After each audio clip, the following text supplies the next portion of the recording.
Working in defense, something happened, and you actually made a pretty abrupt change. What was it that kind of woke you up? From fashion to defense, or From defense to being an America First, more or less an activist. So the truth was, I was still doing news when I was working in defense. So I was anonymous for about 12 years. Well, oh my God, not 12 years, 12 accounts. Feels like 12 years.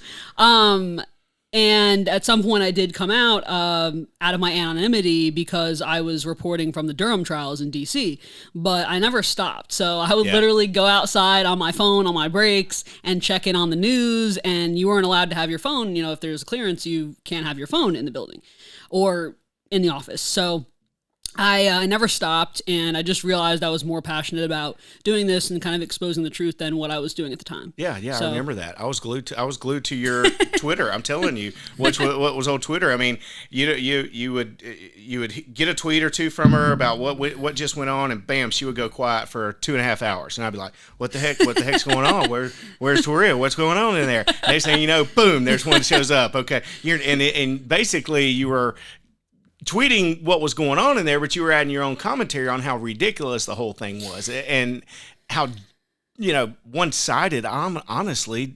Talk to us a little bit about that. Regarding the Durham trials? Yeah. So I have the theory that maybe John Durham was threatened. I feel like his tune kind of changed between the pre-trial days and then during the actual trial between Sussman and Danchenko, which Sussman was in May of 2022, and then Danchenko was in October of 2022.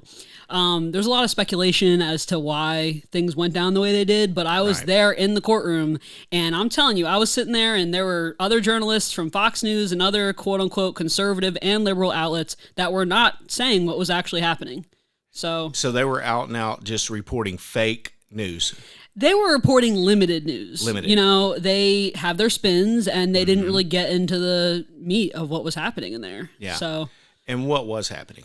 I mean, one of my favorite parts of the Sussman trial is when one of the former FBI agents, or current or former, got on the stand, and he said that some of the data that supposedly came in, via Russiagate from DNC, Hillary Clinton surrogates was 5150-ish, which means that the data that came in was a little suspect, it was a little off. Yeah. And Van Halen has a song called 5150.